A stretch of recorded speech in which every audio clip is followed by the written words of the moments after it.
Buenas tardes, Ulises. Buenas tardes, Melina, ¿cómo están? Buenas tardes, Damián, Matías, Melina. Muy bien por aquí en Chile. ¿Ustedes cómo están por allá? Con una lluvia torrencial solamente acá en Concepción y mucho bien. No, acá no. Bueno, muy bien. Bueno. ¿Y qué tal allá, Melina? ¿Cómo está? ¿Está ahí conectada? Lo de los participantes lo puedo Sí, la bajar. veo arriba. Acá tenemos gente para admitir. Sí.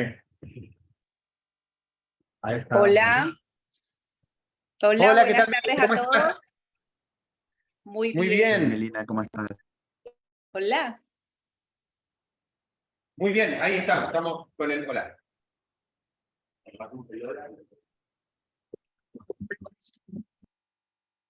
Muy bien, bueno, la gente que ingresa se puede hablar sin problema. Sí, va entrando con el mic muteado, pero Bien, bien, más que nada por si hay alguna interferencia. Y va a ver que está todo el tiempo. sí. Estaría bueno pedirle a alguien que se conecte, pero y nos vaya haciendo de backup, pero Ahora lo paso a hacer yo. Vale. Bueno, así que hoy vamos a empezar entonces con estas tres ponencias. Bien. Bueno, mi nombre es Melina Quintero Santos, soy docente de la Universidad del Magdalena del programa de Derecho, abogada, especialista en Derechos Humanos y Derecho Internacional Humanitario, especialista en Derecho Administrativo, magíster en Derecho y me encuentro cursando unos cursos válidos para el doctorado en Derechos Humanos en la Universidad de Buenos Aires.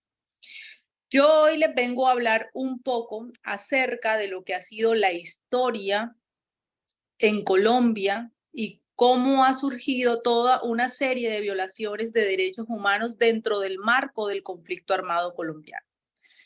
Como ya muchos sabrán, desafortunadamente, la historia de Colombia se ha visto empañada por esta violación de derechos humanos que precisamente ha surgido por todo lo que tiene que ver con el conflicto armado no internacional. Desafortunadamente, y bueno, de manera dolorosa, tenemos que decir que dentro del registro de la unidad de víctimas existen más de 9 millones de víctimas del conflicto armado que efectivamente han visto cercenados sus derechos humanos dentro del marco del conflicto y a pesar de que existe y de que tenemos un ordenamiento interno y existen todos unos tratados internacionales y todo lo que tiene que ver con también los tratados internacionales, convenciones, etcétera, y la ley 1448 del año 2011 hasta la fecha ha sido solamente posible reparar al 10% de las víctimas. Hace poco nuestro presidente de la República anunció que la reparación integral a las víctimas, según lo que está contenido en la ley 1448 del año 2011, era prácticamente imposible a términos de un plazo pronto, porque no existía y Colombia no tiene los recursos para poder solventar lo que implica toda la ruta de reparación para las víctimas del conflicto armado. Ahora bien, los delitos que más se llevaron a cabo o por los que fueron, digamos, víctimas todas estas personas fue el desplazamiento. En Colombia ha sido un problema el tema de la titularización de las tierras, porque actores armados han despojado a toda una serie de miembros de la comunidad y los han obligado a desplazarse a otras zonas de otros departamentos. También esto genera o ha generado toda una serie de violaciones, ya que, por ejemplo, desde consultorio jurídico del programa de derechos que trabajamos con todo lo que tiene que ver con víctimas del conflicto armado, nos hemos encontrado personas que toda su vida han estado en el campo y ahora no hay manera de que puedan retornar a su vida habitual. No solamente el desplazamiento consiste en que se va de una zona hacia otra geográfica, sino también en que se pierde toda una identidad y una familia se puede desintegrar. No sé si quien tenga el micrófono abierto. pad thai es el mejor que he probado en mi vida. En mi vida. El pad thai no es más que una pasta Ay, hecha de huevo o con tallarines. Listo.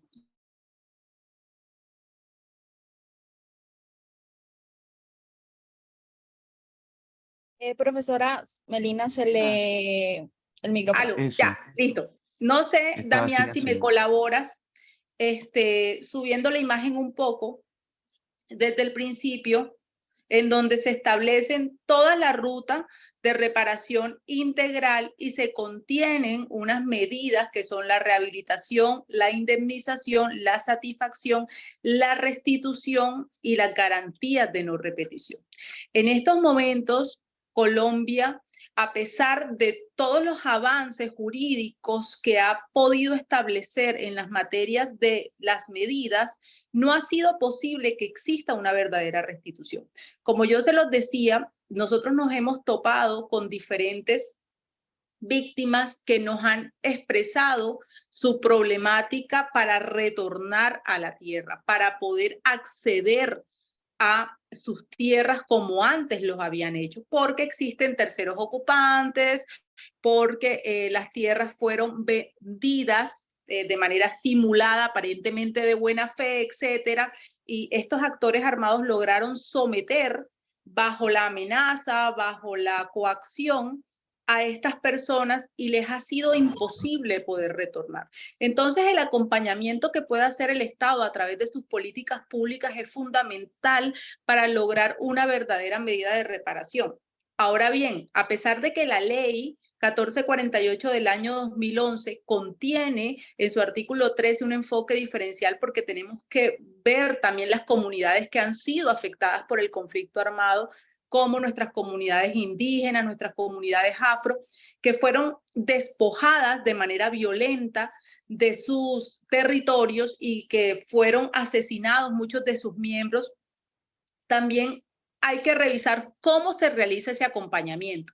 La ley 1448 me señala en su artículo 13 que existe un enfoque diferencial y es esta herramienta que se brinda precisamente para lograr el principio de igualdad y la no discriminación y entregarle a aquellos grupos vulnerados o que han sido sistemáticamente marginados un mecanismo para que puedan lograr la efectiva materialización de sus derechos. Pero a pesar de que existe este instrumento tan valioso en la ley 1448 del año 2011, cuando vamos a la realidad que viven las víctimas del conflicto armado en nuestro territorio, la situación se torna desoladora porque no existe una verdadera ejecución de esta herramienta del enfoque diferencial. Porque simplemente la entidad, Unidad para la Reparación Integral de las Víctimas, así se llama, dicen que, por ejemplo, no hay recursos. Entonces, cuando no existen recursos y cuando el Estado no se toma en serio este papel de reparar y hacer una reparación integral, acompañando a la víctima en todo su proceso de reparación, es muy difícil que de verdad podamos brindarle estas garantías de no repetición a las víctimas. En Colombia, la mayor parte de las víctimas o de los hechos victimizantes sucedieron en las zonas rurales, en donde la población tiene o tuvo baja escolaridad. Y eso de alguna manera hace que sea un obstáculo para ellos poder acceder a los derechos que están estipulados en la ley. Porque si yo no conozco la ley, no podré acceder al derecho. La ley está escrita de tal manera para presentar recursos de reposición, demandar actos administrativos, es decir, se necesita todo un trabajo jurídico y todo un entendimiento y discernimiento acerca de la norma, que prácticamente le es un problema o un obstáculo a las víctimas del conflicto armado atendiendo su escolaridad. Es por ello que desde consultorio jurídico y atendiendo también la responsabilidad social que le asiste a la academia de cara a las realidades sociales con las comunidades y con las problemáticas que viven las comunidades en los territorios, se ha establecido el área de derechos humanos en la cual nos encargamos de hacer todo un acompañamiento jurídico de manera gratuita a las víctimas del conflicto armado para que de verdad ellas puedan encontrar la materialización de sus derechos accediendo a las medidas de reparación. Y eso implica acompañarlas desde lo que son las ayudas humanitarias de manera inmediata hasta conseguir que de verdad la víctima haya logrado todos estos mecanismos en los cuales pueda decir, y no es que queramos que digan, no, es que no pasó el hecho, no, pero sí por lo menos puedan tener esa capacidad de resiliencia para decir, si bien es cierto, pasé por esta situación, no es menos cierto que hoy el Estado me brinda estas garantías. Pero resulta que para nadie es un secreto también el tema de que en Colombia los actores armados continúan en algunas zonas y que los líderes sociales y todo lo que tiene que ver con el liderazgo en derechos humanos se ha convertido en una estigmatización a tal punto que se siguen vulnerando los derechos humanos de las personas quienes llevan todos estos procesos de mano con las víctimas del conflicto armado. Entonces es necesario aterrizar un poco, no solamente frente a la ley, que efectivamente es un avance ideal para la consecución de los fines esenciales de todo Estado de Derecho, pero no es menos cierto que esta ley debe mirarse de cara a las realidades. Es qué tanto está sirviendo en las comunidades y qué tanto las víctimas están accediendo a través de ello a su reparación integral.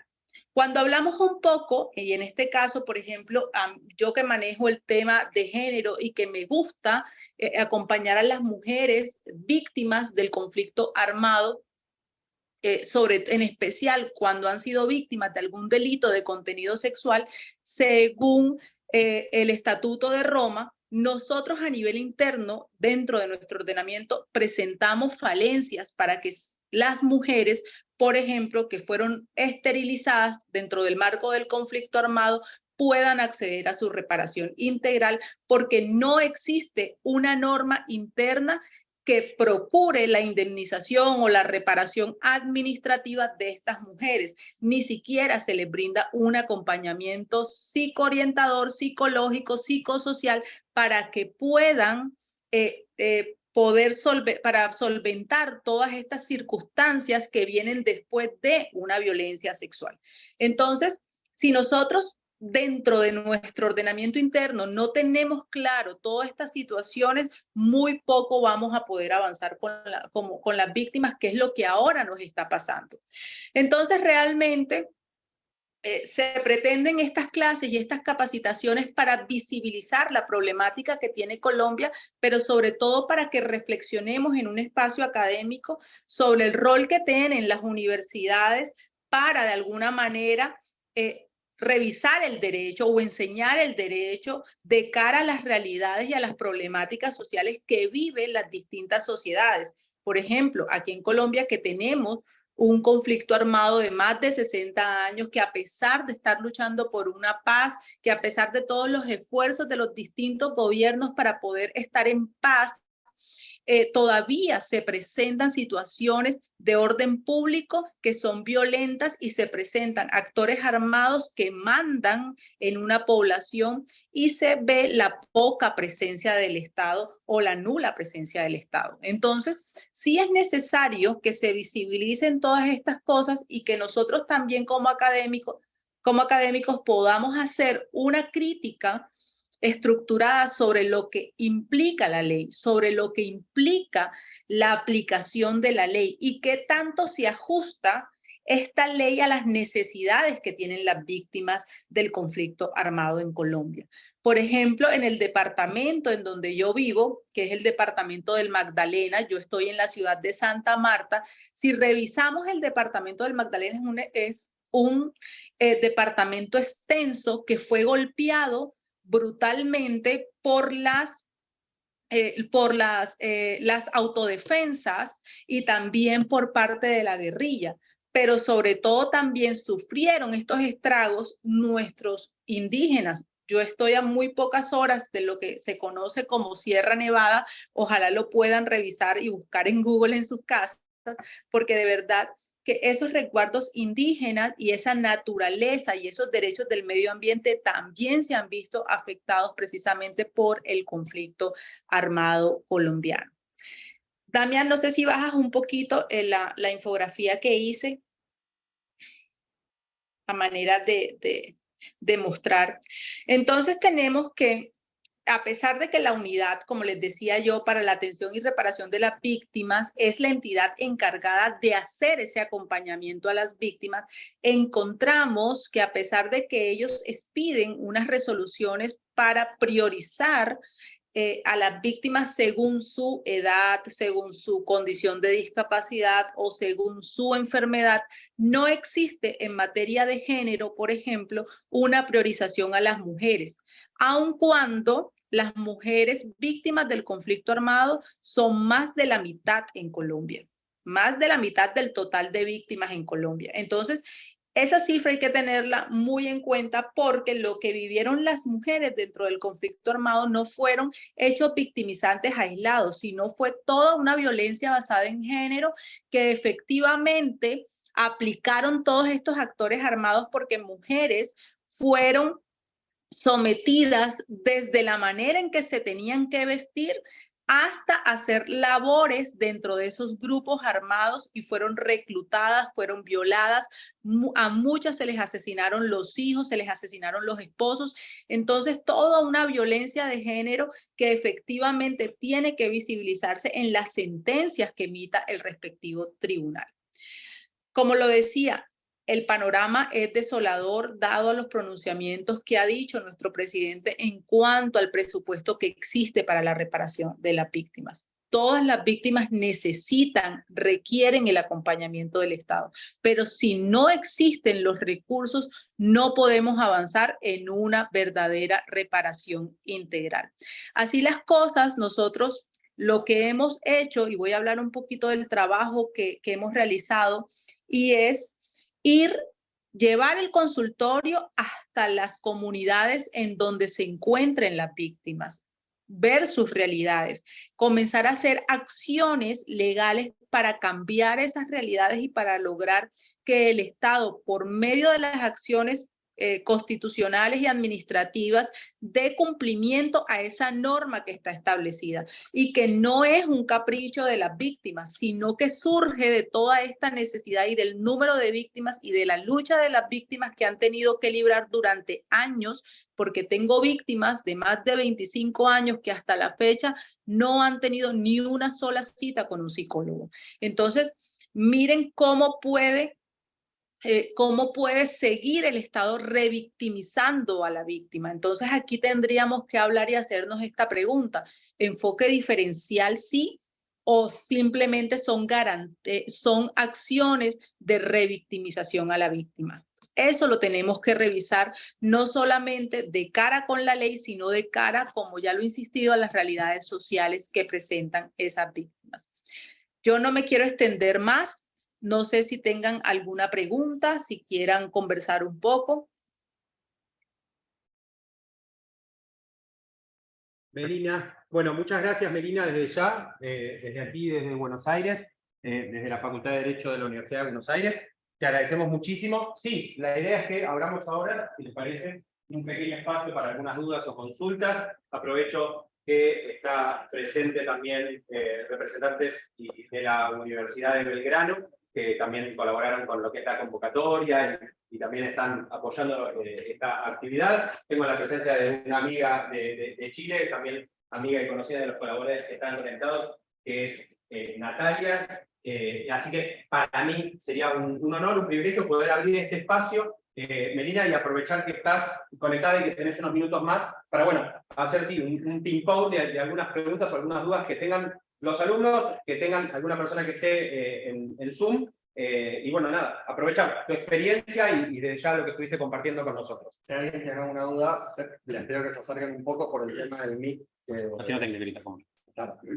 El MIC está en esta computadora, entonces si alguien tiene alguna duda, alguna pregunta que quieran hacer a la profesora, pueden acercarse. Bien. Dale. Nombre y colegio primero, así. No se forma ahí, claro. Claro. Ahí sí. Está perfecto, ahí está bien. Eduardo Cherniavsky, Universidad de Buenos Aires. Entendí lo de enfoque diferencial o acciones de revictimización de la víctima. ¿Qué son esos conceptos? Puedo preguntar. Sí, bueno, te entendí que no habías entendido un poco sobre el enfoque diferencial y el tema de la revictimización. ¿Sí es así? ¿Sí escuché bien? Sí, sí. Sí. Perfecto. Mira, en Colombia tenemos en el artículo 13 de la Ley de Víctimas y a su vez en el artículo 13 de nuestra Constitución Nacional el derecho a la igualdad. En el artículo 13 del derecho a la igualdad me dice de la Constitución Nacional, me habla de que el Estado dotará de herramientas a aquellos grupos discriminados o marginados. Dentro de esos grupos podemos encontrar a las víctimas del conflicto armado en razón de todos los hechos victimizantes que han sufrido. Es por ello que la ley 1448 del año 2011 consagra el enfoque diferencial como una herramienta que debe hacer valer la unidad de víctimas para poder lograr la reparación integral de todas las víctimas, en especial por lo menos de mujeres, niños, niñas y adolescentes, los grupos discriminados, personas de la tercera edad, las personas en condición de discapacidad, las personas con orientación sexual diversa, etc.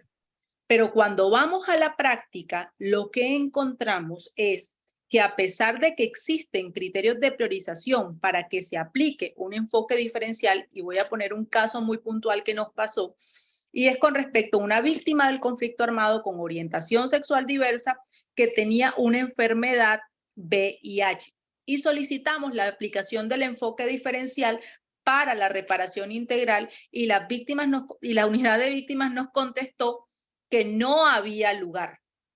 Entonces, hay una serie de solicitudes del enfoque diferencial que para ellos, en el momento de aplicarlos, lo aplican mal y termina siendo una revictimización a la víctima del conflicto armado, porque no se tienen en cuenta los criterios que se han establecido en materia constitucional y en el plano también legal para poder otorgar a esa víctima un acompañamiento.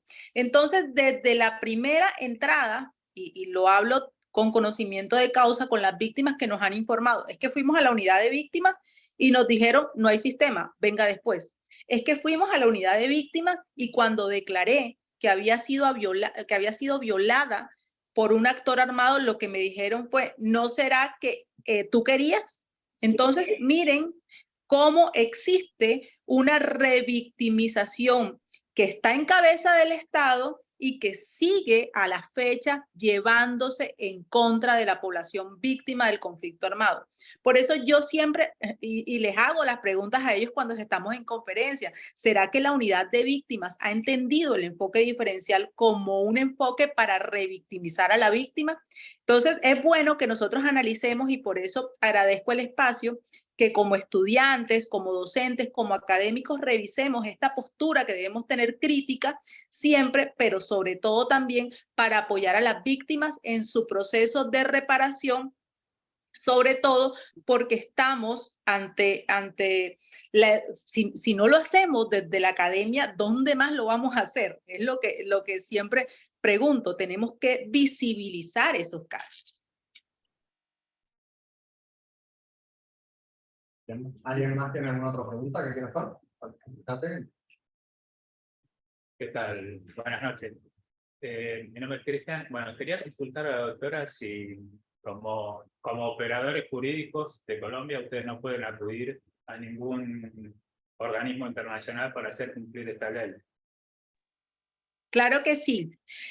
Hemos estudiado algunos casos para llevarlos ante la Comisión Interamericana de Derechos Humanos y hay casos muy puntuales en donde no ha habido una justicia, solo que para acudir a los mecanismos internacionales se requiere haber agotado todas las instancias previas en nuestro país. Sin embargo, existen casos de que a pesar de haber, digamos, agotado las instancias previas, debemos revisar el tema de la comisión, presentarlos ante la Comisión Internacional de Derechos Humanos, porque efectivamente dentro del país no existen garantías para el cumplimiento de los mismos. Y te voy a poner un ejemplo como le pasa a la mayoría de las víctimas. Cuando las autodefensas y los grupos armados al margen de la ley, algunos se desmovilizaron voluntariamente, entregaron sus bienes para la reparación integral de las víctimas. En estos momentos tenemos sentencias, por lo menos, del Tribunal de Justicia y Paz, en donde se reconoce a la víctima, se dice que el grupo armado debe pagarle 100 salarios mínimos colombianos, y la unidad, el Fondo de Reparación Integral para las Víctimas nos responde, qué pena, no hay plata. Entonces, ¿dónde está la verdadera justicia en estos casos? ¿Alguien quiere hacer alguna otra pregunta? Quiero aprovechar. Estas oportunidades no siempre aparecen. Dale. Bueno, antes que nada, gracias. Mi nombre es Romina Arcos, soy docente de esta comisión también. Quería hacerte una consulta. Mencionaste el presupuesto como uno de los problemas para abordar las problemáticas que ustedes están viviendo, pero tengo entendido que existen otras, como por ejemplo, el Estado ofrece, por ejemplo, atención médica, pero en centros muy lejanos a las viviendas de donde viven, entre otros. Me gustaría saber, vos que tenés más, perdón que te tutee, pero vos que tenés más de cerca todas estas problemáticas, ¿cuáles crees concretamente que podrían ser los principales problemas y cuáles podrían ser las posibles soluciones que se te ocurren como para vislumbrar un poco de luz y saber como nosotros como operadores jurídicos hacia dónde podemos ir, digamos? Muchas gracias. Gracias. No te preocupes por tuitearme, que yo estoy en la costa colombiana y aquí somos muy hablarnos de tú a tú. Entonces, no, yo feliz. Entonces, bueno, como dices, son varias las problemáticas. Sin embargo, si no existe una voluntad política, porque si no tenemos una voluntad política que se vea representado en directrices, en políticas públicas, en presupuesto, etcétera, no podemos avanzar. De las problemáticas que yo he visibilizado en nuestro departamento, consisten más que todo en un tema de disposición y de atención. Miren cómo es el tema de la calidad del servicio. Como les decía ahora, un servicio sesgado con estereotipos de género que se presentan desde la atención inicial a las víctimas del conflicto armado, que pueden solucionarse simplemente capacitando a todos los funcionarios y los servidores públicos en todo lo que tiene que ver el enfoque de género, el enfoque diferencial y todos esos enfoques para abordar esos casos. Pero si las personas que están presentes desde la primera atención que se le otorga a la víctima no están capacitadas para abordar sus casos, mal podrían estar en la ruta de reparación integral de las víctimas. Yo les comentaba un tema muy importante y es que conocí a víctimas, mujeres víctimas que fueron violadas hace 20, 25 años y nunca habían recibido ni siquiera una atención psicológica real, y la ley lo contempla. Tenemos EPS, tenemos un sistema de salud que puede de alguna manera cubrir esas falencias, pero si no existe una articulación y no hay un mapeo territorial de lo que pueda ofrecerse a las víctimas del conflicto armado, no se puede hacer nada. Entonces, desde la Universidad del Magdalena, lo que hemos comenzado a hacer para ser parte de la solución, ya que tenemos muy claros los problemas, es precisamente hacer toda una serie de educación, de capacitación, alianzas con la unidad de víctimas, y de hecho tenemos un punto de consultorio jurídico en el Centro Regional de Atención a Víctimas, en donde las víctimas pueden solicitar todo el acompañamiento gratuito en cuanto a derecho y en cuanto a atención psicológica requieren para poder apoyarlas en su proceso de reintegración. Porque si bien es cierto, debe haber un presupuesto, pues el Estado somos todos y todos de manera solidaria debemos responder a estas necesidades que están presentando las víctimas. Bueno, ¿hay alguna duda más? Vale. Hola, buenas noches. Mi nombre es Francisco, soy alumno de la comisión. Quería consultar lo siguiente. Hace poco en Colombia hubo elecciones, relativamente hace poco. Gustavo Petro ganó la elección en Colombia.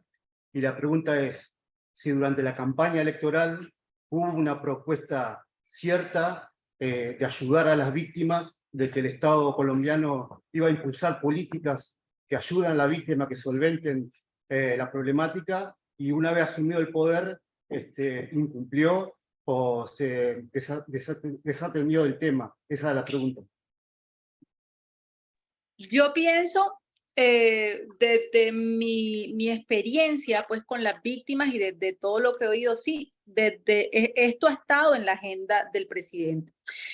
El tema es que yo no podría decir que incumplió porque digamos que vamos en muy pocos meses del gobierno y él está lanzando o está diciendo la verdad de lo que pasa con las víctimas. Es decir, no hay presupuesto nacional y hay que crearlo para poder solventar esta situación. Pero digamos que en este momento o en la forma en que se estaba llevando a cabo la ejecución de la política pública para las víctimas, no estaba siendo, o es mi concepción, mi percepción desde el trabajo que vengo haciendo con las víctimas, una prioridad para el gobierno colombiano. De hecho, la misma sociedad, nosotros hemos podido encontrar diferentes problemáticas en donde la misma sociedad dice, por ejemplo, ay, pero es que esas víctimas, míralas en el semáforo con tantos hijos, entonces yo no sé por qué tienen tantos hijos. O sea, personas que fueron desplazadas, que se les despojó de su hogar y llegan a una ciudad que es también indolente. Entonces, a pesar de que sí, podemos hacer normas y podemos hacer políticas públicas, pero si eso no se cumple, si no existen los recursos, si no existe la voluntad institucional, y no hablo solo desde el presidente, sino desde todas las instituciones, nosotros no vamos a poder avanzar. Realmente el presidente ha sentado una posición y ha dicho no hay plata, y eso ya, por lo menos tener ese problema claro sobre la mesa, nos permite encontrar soluciones para resolver esa cuestión. Teníamos una pregunta más. Salvo que tengas la voz de tenor que tengo yo.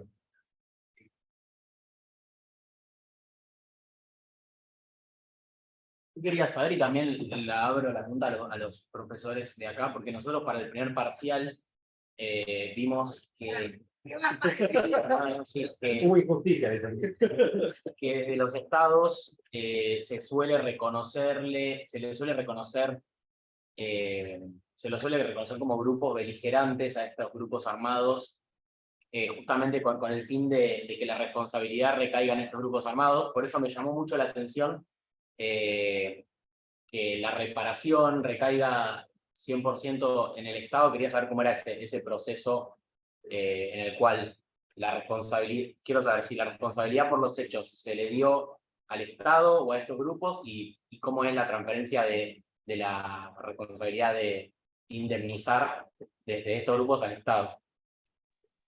No, indiscutiblemente, gracias por la pregunta. Creo que hay que ubicarnos en una situación, durante lo que estaba hablando, decía que los victimarios en el momento de desmovilizarse entregaron los bienes al Fondo de Reparación Integral a las Víctimas para la reparación de las víctimas. Por petición de las víctimas y una lucha constante de las víctimas, surge la Ley 1448 del año 2011, que es el reconocimiento que hace al Estado a las víctimas de decirle, sí, de alguna manera el Estado es responsable, solidario por lo que pasó. Porque tenemos zonas geográficas en donde el Estado nunca hizo presencia, o si hizo presencia, permitió que las masacres se llevaran a cabo. Ustedes pueden averiguar, por ejemplo, en la masacre de Salado. El masacre del Salado ocurrió durante 3 días, masacraron todo un pueblo y el Estado permitió y sabía que eso estaba pasando y nunca fue a auxiliar a las personas. Entonces, cuando tú te enfrentas a un Estado que no actúa o que es omisivo frente a sus deberes, le surge esta responsabilidad estatal. Nosotros en la Constitución Nacional tenemos en el artículo 90 que el Estado responderá patrimonialmente por acción u omisión de los agentes estatales. Es por ello que con esta base jurídica surge esta ley 1448 del año 2011 y se dice, sí, vamos a reparar solidariamente a las víctimas, pero la primera reparación la deben hacer los victimarios dentro de un proceso de justicia y paz.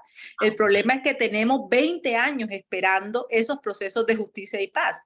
Ese es el problema, que la justicia tarda en Colombia, que es un sistema que revictimiza a la víctima, pero sobre todo también que si tú revisas los montos de indemnización solidario, por ejemplo, a una persona que fue desplazada, a una mujer, pongamos, fue desplazada, fue violada, no ha podido retornar, le asesinaron a su esposo porque frente a una víctima pueden recaer varios hechos victimizantes, se encuentran 40 salarios mínimos. 40 salarios mínimos en Colombia son menos de $10.000. Entonces, ¿qué tanto puede reparar ese dinero a la víctima que se ha quedado sin nada? Eso habría que pensarlo, pero es una reparación, digamos, integral, una reparación solidaria y, como se los decía, tenemos justicia, que es tribunales de justicia y paz que dicen, no, es que páguenle 100 salarios mínimos, pero resulta que el Fondo de Reparación Integral a las Víctimas contesta, no, es que no hay plata. Entonces, ¿dónde está la verdadera reparación? Y la reparación no es solamente económica, es toda una ruta que también va en acciones afirmativas, en acciones sin daños, la garantía de no repetición, todo lo que tiene que ver con el acompañamiento psicojurídico, que muchas víctimas no lo tienen. Bueno, muchas gracias. Sobre esto último, Matías, ¿no tenés algún breve comentario o la profesora que quieran sobre esto último?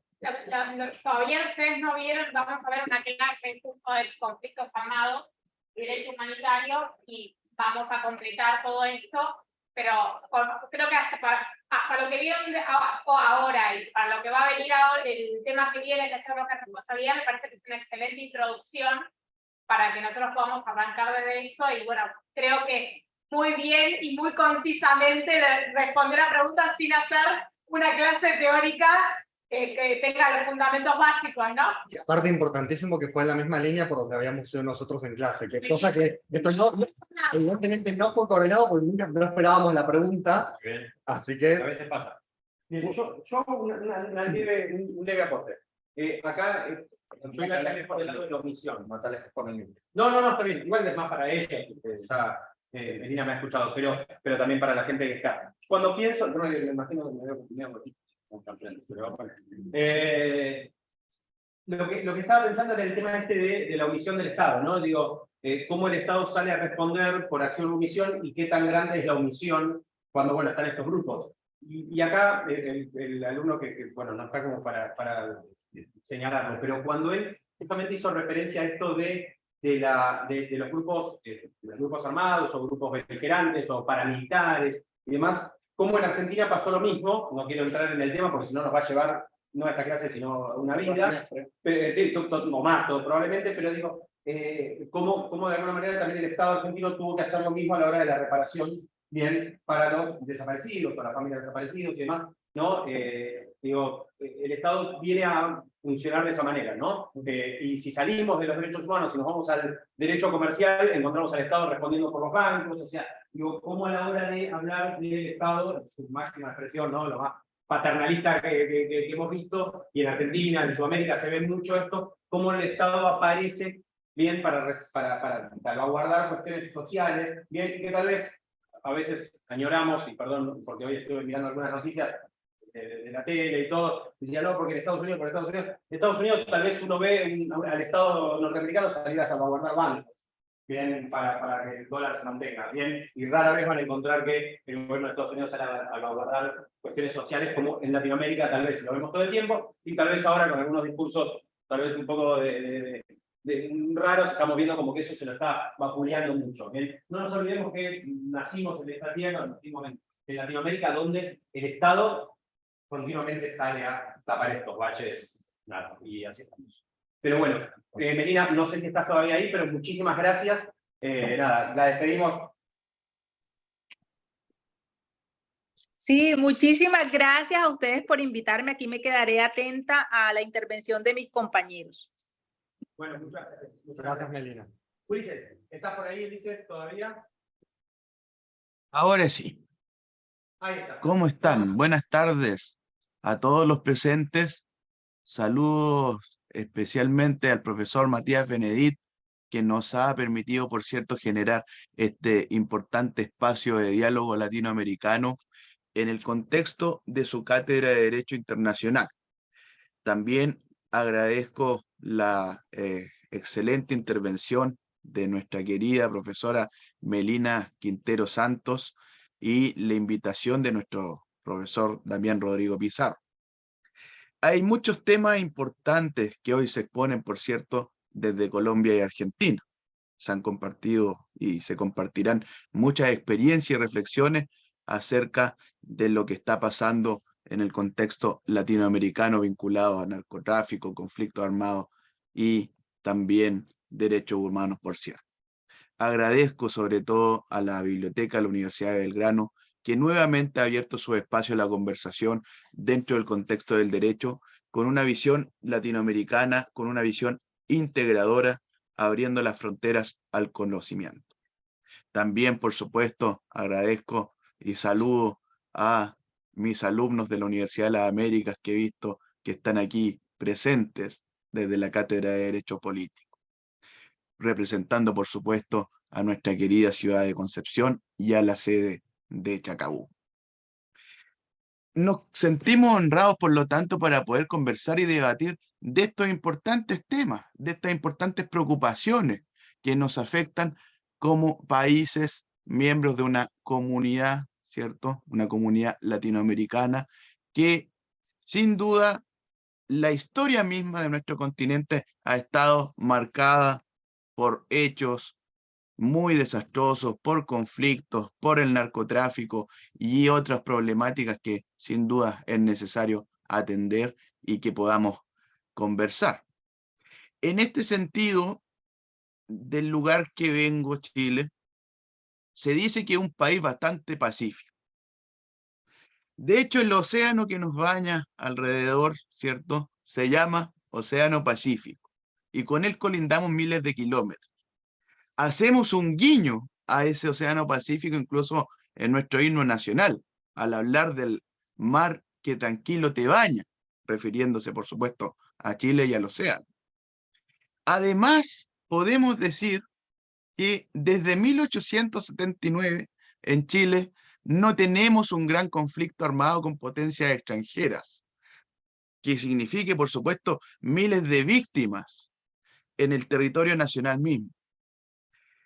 En ese sentido, Chile no ha llevado adelante otra intervención militar o una declaración formal de guerra desde la llamada Guerra del Pacífico, o también conocida como Guerra del Salitre, ¿cierto? Y a gran escala tampoco se ha llevado a cabo un conflicto bélico más allá del siglo XIX. Eso, por supuesto, sin considerar, en todo caso, que Chile declara la guerra al Japón el 14 de febrero de 1945, es decir, finalizando la Segunda Guerra Mundial y en plena decadencia de las potencias del eje, sin llegar, por supuesto, a un enfrentamiento formal.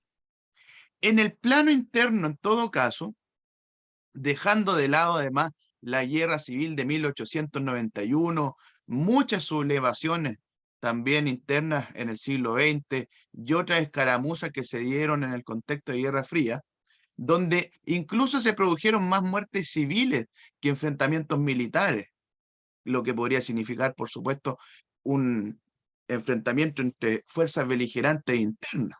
¿Ah? Por supuesto, me refiero, por ejemplo, a la dictadura militar o a lo que significó la matanza de obreros en la Escuela Santa María de Iquique o en el conflicto de Rankin. Entonces, no se ha producido un enfrentamiento entre fuerzas beligerantes dentro de Chile que signifique el coste de miles de víctimas desde el siglo XIX, ¿ya?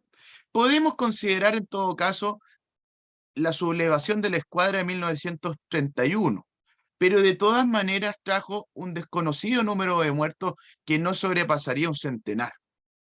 Sin perjuicio de ello, como les contaba, la dictadura de Pinochet también trajo una cantidad de muertos muy importantes, pero nunca se generó un conflicto bélico entre dos bandos distintos o una guerra civil. Así se fue generando, por supuesto, una fama de que Chile es un país pacífico, sobre todo dentro de un contexto de un siglo XX que sin duda fue muy violento. Y en todo caso, esa fama de país pacífico Chile tampoco la ha perdido durante el siglo XXI. De hecho, el 14 de junio de 2012, BBC destacó que Chile es el país más pacífico de Latinoamérica. Esto lo hace basándose en estimaciones del índice de paz global de ese mismo año, que situó a nuestro país andino en el lugar número 30 entre 158 naciones del mundo. Ricardo Israel, analista internacional chileno, también señala que Chile debe este carácter de pacífico a una estabilidad política y económica, y que la hipótesis de conflictos bélicos o crímenes violentos, como asesinatos, por ejemplo, es inferior a la media. Dentro de los indicadores de estos índices, en todo caso, está la estabilidad política. También está la capacidad militar, las manifestaciones violentas o los conflictos con países vecinos. Y en el año 2010, Chile incluso alcanza el puesto número 16 de este índice de paz global. Imaginemos incluso que en el año 2019, en pleno estallido social, alcanzó el puesto 27. Hay otras estimaciones en todo caso que se llevaron a cabo por el Centro de Estudios y Análisis de Datos de la Subsecretaría de Prevención del Delito de Chile y que señalan que los casos policiales iban a la baja. Y digo iban a la baja, registrando un 3,1% por cada 100.000 habitantes respecto a delitos de mayor connotación social, alcanzando incluso una baja de los casos policiales en el año 2011 que alcanzaban 115.000 delitos a un poco más de 80.000 el año 2018. Ojo, 2018. Nuevamente estamos analizando contextos previos al estallido social de octubre de 2019. La pregunta es, y eso es lo que vengo a exponer, ¿está cambiando ese escenario en Chile? Y es que es verdad. En Chile no podemos negar una situación que nos tiene muy preocupados. La violencia, sobre todo en el último año, ha aumentado bastante. Y eso, por supuesto, tiene un respaldo en datos que en definitiva son datos bastante duros. El Ministerio Público de Chile, por ejemplo, señala que todos los delitos, en especial los de mayor connotación social, incluyendo infracción a la ley de armas, incivilidades, violencia intrafamiliar, robos frustrados, delitos sexuales, entre otros, ya empezaron a alcanzar un aumento en el año 2021, contexto de pandemia. Y hasta 2022, en todo caso, no estaban logrando superar las cifras anteriores a 2019. Iban de poco aumento. Carabineros de Chile, por otro lado, que es la policía, el año 2022 señala que hubo 842 homicidios en Chile. Ya el 2022, acá tenemos una cifra importante, porque esto significa un aumento de un 45% en las tasas de homicidio. El robo de vehículos aumenta en un 98%. Los menores de edad que están implicados en este tipo de delitos también aumentaron, sumándose además el factor que más ha causado indignación en la opinión pública. Y esto, por supuesto, viene mezclado con un ambiente de racismo y xenofobia. El 30% de los delitos que se han perpetrado en Chile en el último tiempo han sido llevados a cabo por extranjeros, alcanzando incluso una tasa carcelaria de un 5%. Como decía, esto ha traído respaldo para discursos populistas, para discursos xenófobos y en contra de todo tipo de inmigración, no tan solo la inmigración mal llamada ilegal. Pero se ha tomado el debate público y ha llenado de preocupación a la ciudadanía, sobre todo de cara a un nuevo proceso constitucional que se inició este año 2023, después del rechazo a la propuesta de septiembre de 2022. Y dentro de las agendas, la crisis de seguridad sin duda se ha tomado los espacios. Y esa crisis de seguridad también se ha entremezclado, por supuesto, con discursos xenófobos. Y eso preocupa bastante. Tenemos estas elecciones el próximo 7 de mayo y esto está pasando actualmente. Pero no es posible negar que hay un aumento en la inmigración irregular. Y eso es un factor de preocupación para las autoridades chilenas. Sobre todo porque han ingresado, y esto sí es cierto, organizaciones de crimen organizado internacionales que no teníamos en Chile anteriormente, como por ejemplo el llamado Tren de Aragua. Según estadísticas oficiales, en el año 2018 solamente había 6.000 denuncias respecto a estos fenómenos, aumentando de 16.000 en 2020 y llegando a 53.000 denuncias en 2022.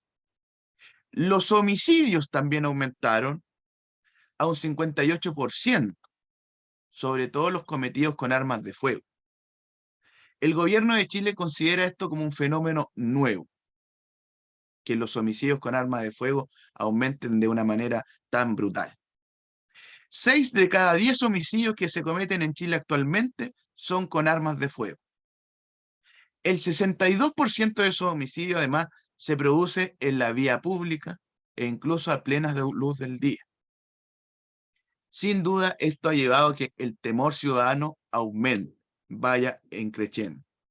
Y el mismo presidente de la República reconoce que estamos frente a nuevos tipos de delincuencia, viendo delitos que en Chile antes eran muy raros. Por ejemplo, el sicariato. Por eso, no ha descartado mejorar y endurecer las penalidades de los mismos delitos, sin perjuicio de proyectos de ley y paquetes de reforma que se han llevado adelante, que ya hablaré sobre eso. Sin perjuicio de lo anterior, para entender el contexto 2023, no podemos pasar por alto el contexto de 2022. Tenemos que necesariamente remontarnos al año pasado para comprender lo que está pasando hoy. La violencia rural, sobre todo en la región de la Araucanía, llamada también Macrozona Sur, ha alcanzado un recrudecimiento muy notorio a partir del año pasado. Y eso llevó al gobierno a promover la mantención de estados de excepción en toda esta Macrozona Sur, que es un área que comprende la región de la Araucanía y la provincia de Arauco, acá en el sur de Chile, a pocos kilómetros de donde hoy estoy, y que, por supuesto, abarca un territorio conocido también como Wallmapu, ¿cierto? Que es la Araucanía histórica, donde habita el pueblo mapuche. Estos estados de excepción han conseguido que la violencia rural baje un 31% en esa zona, sobre todo frente a delitos que estaban vinculados a narcotráfico y a robo de madera. Esta es una zona forestal, hay muchos campos con monocultivo de madera, lo que en todo caso ha producido otros tipos de problemas como sequías, pero no viene al caso. Lo que muchas veces, en todo caso, de estos robos de madera y narcotráfico, era atribuido a grupos radicales, ¿cierto?, por la causa mapuche, cosa que por supuesto en muchos casos está en investigación. En la actualidad, este estado de excepción, que cada 15 días se va prorrogando, ya va en su prórroga 21ª. La última prórroga del estado de excepción en la Araucanía ocurrió el 15 de abril de 2023. Esto es un hecho inédito en la historia de Chile, sobre todo después de haber regresado a la democracia. Hay que destacar que durante noviembre de 2021, en todo caso ya previamente hubo una consulta ciudadana, Y esta consulta ciudadana la llevó a cabo la Asociación de Municipalidades de la región de la Araucanía, con el apoyo del gobernador local, don Luciano Rivas. La consulta era si la ciudadanía en la región estaba de acuerdo con extender este estado de emergencia por tanto tiempo, alcanzando ya en el 2021 un apoyo del 81% de los votantes en aquel entonces. Por lo tanto, tiene un gran respaldo ciudadano esta medida, que incluso puede sonar un poco violenta, ¿cierto? Puede sonar un poco represiva por parte del Estado, pero hay una necesidad ciudadana, sin duda, por mantener estos estados de excepción por la cantidad de crímenes que estaba ocurriendo en esa región. En todo caso, no ha estado exento de crítica. La Oficina para América del Sur del Alto Comisionado de las Naciones Unidas para los Derechos Humanos, que por cierto tiene sede en Santiago de Chile, ya había manifestado la preocupación que significaba militarizar por tanto tiempo, con el apoyo del gobierno, por supuesto, esa región, recibiendo crítica además de asociaciones indígenas porque consideran que se ha tensionado aún más un conflicto que viene de larga data en la zona. Cabe destacar que el 17 de mayo de 2023 podríamos estar cumpliendo un año desde la entrada en ejecución del primer estado de excepción en la zona sur araucana. En el mes de abril de 2023, el fiscal regional de la Araucanía, Roberto Garrido, en todo caso, señala algo muy preocupante, que no obstante haber mantenido este estado de excepción por tanto tiempo, en los meses de enero y febrero de cada año suele incrementar la tendencia respecto a hechos de violencia, sobre todo asociados a incendios forestales. Pero en el periodo 2023 ha aumentado más que nunca, al menos en un 17%. Y los delitos de mayor gravedad en la zona, incluyendo ataques a personas, han llegado a un 40%. Por lo tanto, dice que este 2023 es un año más complejo y con estado de excepción vigente. Pero no tan solo la violencia creció en la región de la Araucanía. También hay actividades delictuales en otras zonas geográficas. Ha sido calificado en Chile como una pandemia de inseguridad. Ha impactado mucho, sobre todo en el último mes de abril, a la opinión pública en general, una serie de atentados contra la vida de policías. Hasta el momento van 3 policías muertos en procedimientos policiales. Estos policías han sido asesinados de formas muy crueles. Esto ha incluido atropellos y disparos. Lo que pasó, por ejemplo, con el carabinero Daniel Palma, hace unos días atrás, en pleno centro de Santiago, que durante una fiscalización policial fue atropellado, él estaba haciendo fiscalizaciones de tránsito, generó una indignación generalizada en la opinión pública. Lo común es que en procedimientos policiales, en un año normal, hay una tasa de 1,5 carabineros muertos en servicio. Solamente en un mes, el 2023, llevamos 3 y todavía no llegamos ni siquiera al primer semestre de este año. Esto fue el momento gatillante para la aplicación de reformas legales muy importantes en materia de seguridad y restablecimiento del orden público, en un contexto donde muchos de los involucrados en delitos graves han sido indocumentados, al menos un 30% de los casos, inmigrantes indocumentados, muchos de ellos vinculados a tráfico de droga o crímenes vinculados a homicidios. Por lo tanto, se ingresa por parte del gobierno, con un amplio apoyo ciudadano y también con acuerdo con la oposición, un paquete de medidas que incluye una legítima defensa privilegiada para policías, modificándose el artículo 10 del Código Penal, agregándose esta reforma.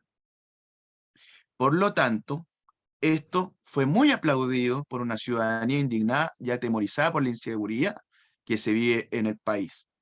Pero también, por supuesto, no ha estado exento de crítica, sobre todo por organismos vinculados a derechos humanos, que han tachado esta ley como una ley de gatillo fácil.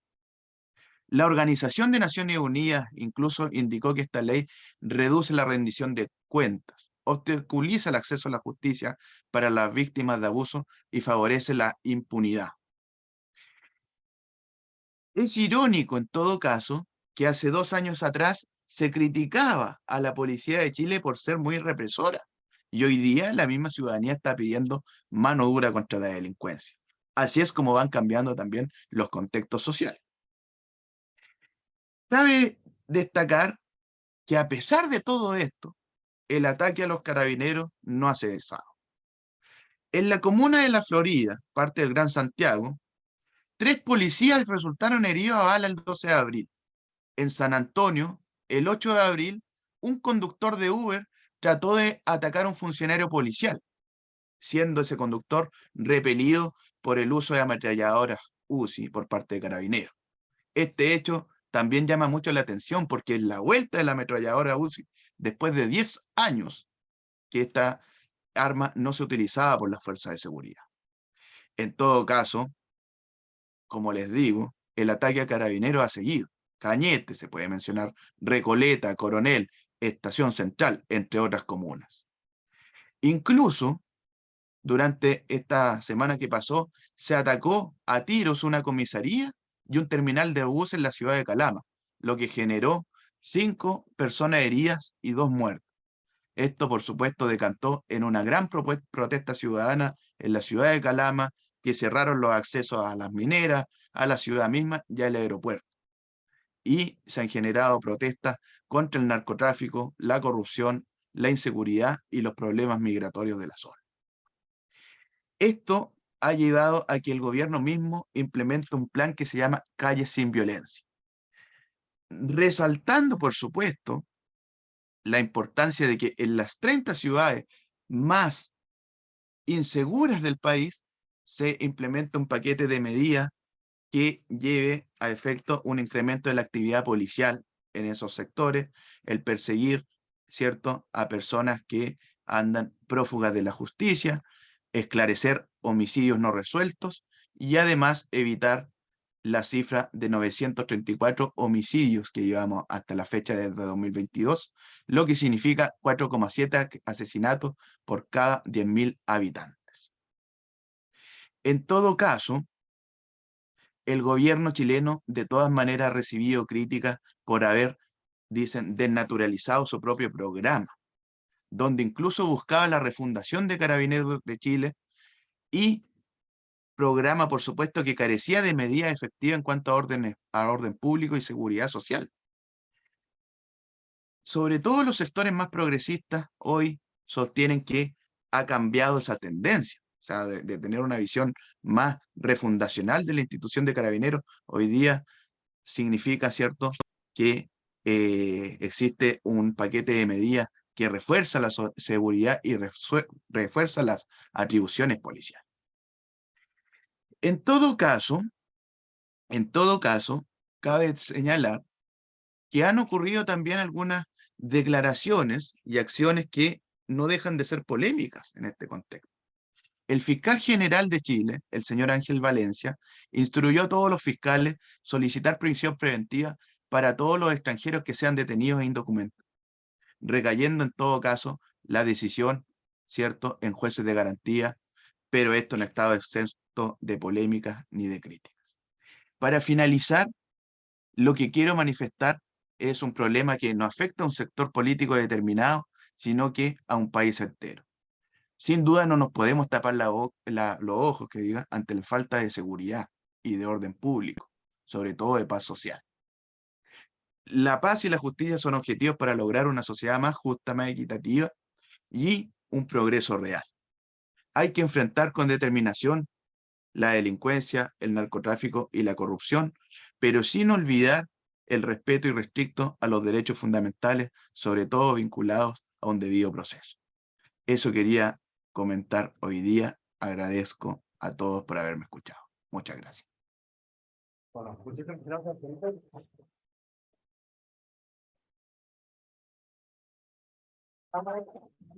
Estamos un poco cortos de tiempo, pero obviamente, así como aprovecharon con la profesora antes, si alguien quiere aprovechar y hacer una pregunta, dale, sacate así.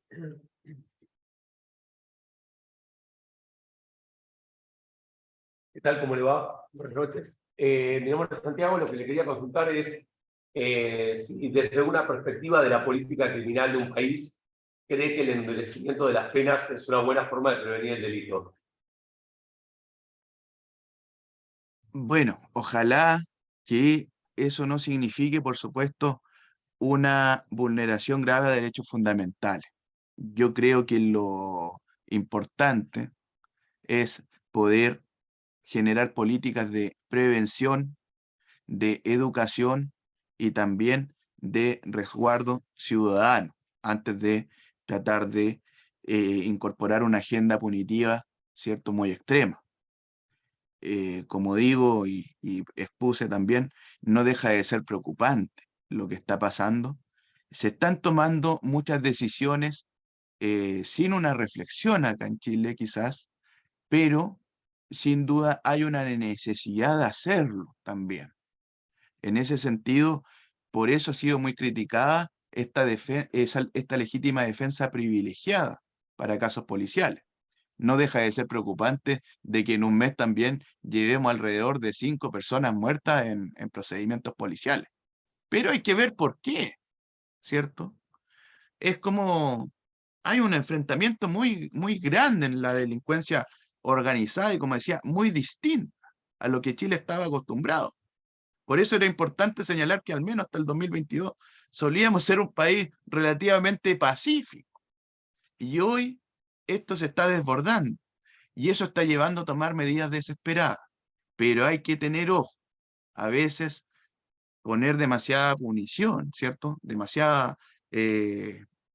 Una política demasiado punitiva, demasiado sancionatoria, puede llevar, ¿cierto?, a la aplicación de medidas demasiado autoritarias que nos puedan llevar a un totalitarismo, sobre todo considerando el aprovechamiento político que tendencias populistas están llevando a cabo en Chile a propósito de todo lo que está pasando en materia de seguridad. Eso es lo que nos preocupa bastante. Muchísimas gracias. ¿Alguien tiene alguna pregunta adicional? Bueno, dale. Hola, buenas noches. Quisiera consultarle a qué se debe o qué cree usted, a qué se debe o si ha estudiado, por qué se ha incrementado esta criminalidad en Chile. Es una pregunta compleja. El sentir ciudadano y lo que ha fomentado sobre todo la prensa, sin por supuesto una injustificación para ello, es una alta tasa de inmigración ilegal. Eso es lo que ha dicho la prensa. Y eso es lo que las personas, ¿cierto?, sobre todo a través de redes sociales o, digamos, la información fácil, ha recopilado. Si ustedes toman cualquier panfleto o afiche electoral en la calle de campaña, ¿cierto?, de extrema derecha o de movimientos más populistas, dice, detengamos la inmigración ilegal. Entonces, se está culpabilizando de todo a la inmigración irregular que existe en Chile. Hay un problema de inmigración muy grande, lo que en todo caso no se puede negar, ¿ya? Desde los tiempos de Michelle Bachelet o Sebastián Piñera, se comenzó a incrementar, sobre todo a propósito de la crisis en Venezuela, una alta inmigración, ¿ya? Se abrieron las fronteras prácticamente a propósito de lo que se llama el Pacto de Cúcuta. No sé si Melina también sabe algo sobre ello en los tiempos del presidente anterior, que era Duque, si no me equivoco, ¿cierto? Claro Duque. que sí. Sí, y en Perú estaba Vizcarra en ese tiempo. Creo que ahí llegaron incluso a una alianza bien especial, fomentando, ¿cierto?, que muchos venezolanos llegaran al país. Y en ese contexto, efectivamente, tuvimos una alta cantidad de venezolanos que llegan. Y ahí, por supuesto, y esto lo ha reconocido el gobierno y el subsecretario Monsalve, del Interior, encargado de Seguridad Pública, de que han entrado bandas criminales que antes en Chile no estaban, como el Tren de Aragua. Pero creo que no tan solo es eso. Creo que no tan solo es eso. No es un fenómeno migratorio solamente. Hay problemas internos en el país que no están solucionados. Y eso viene de los tiempos del estallido social. Hay problemáticas que se han desbordado. Y lo que fue, sobre todo, esta pandemia que nos dejó encerrados muchos años, literalmente encerrados, genera un descontento muy contenido, ¿cierto? Como que las personas quedaron con algo ahí que no podían expresar. Y eso también generó, por supuesto, una explosión muy grande de descontento ciudadano, pero también de fenómenos asociados incluso a la emocionalidad o a factores psicológicos. Entonces, esto desbordó. Volvimos a las calles y hay un nivel de violencia en las personas mismas. De las filas del banco, congestiones vehiculares, se han visto fenómenos muy irrisorios, que incluso han llegado a golpes, a lesiones, a muertes. Entonces, es algo que está generalizado, muy desbordado, ánimos a flor de piel, contextos electorales incluso que nos tienen divididos como país a un nivel que no se vivía desde los tiempos de 1970, previo a la dictadura militar. O sea, hay un contexto también político de polarización. A eso hay que sumar también que no podemos negar que hay un conflicto grave en el sur del país, la Araucanía. Entonces, son factores multicomprensivos. No nos podemos quedar solamente con la problemática migratoria, con la problemática indígena. Tenemos que también analizarnos a nosotros mismos, como chilenos. Personas comunes y corrientes han caído en situaciones muy violentas. Han también caído en crímenes o en otros factores. Y eso responde a que en Chile el ambiente está muy polarizado y violento. Es algo que hay que analizar con mayor altura de mira y mayor profundidad. Bueno, muchas gracias, Ulises. Estamos sobre la hora y ya se tienen que escapar porque tienen que ir a otros cursos. Quería agradecerles a vos, a Melina, por haber compartido con nosotros, por haber enriquecido el curso. La verdad es que creo que lo disfrutaron mucho. Creo que fue algo que nos permitió una herramienta a la cual normalmente no tenemos acceso y me parece que fue una experiencia súper enriquecedora para el curso. Desde luego, a Damián, que es el gran gestor de todo esto y que nos pudo presentar como para que pudiéramos generar este espacio.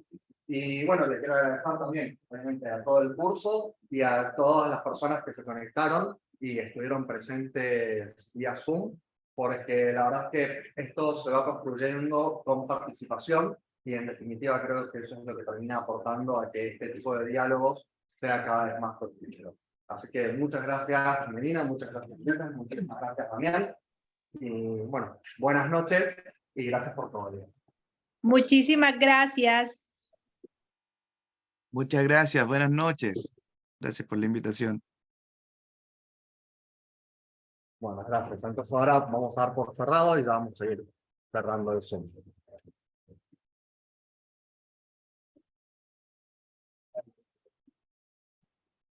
Gracias. Hasta luego. Gracias y buenas noches. Buenas noches, Matías. Un abrazo grande. También a Damián y a Melina. Que estén muy bien todos. Chao, chao. Hasta luego.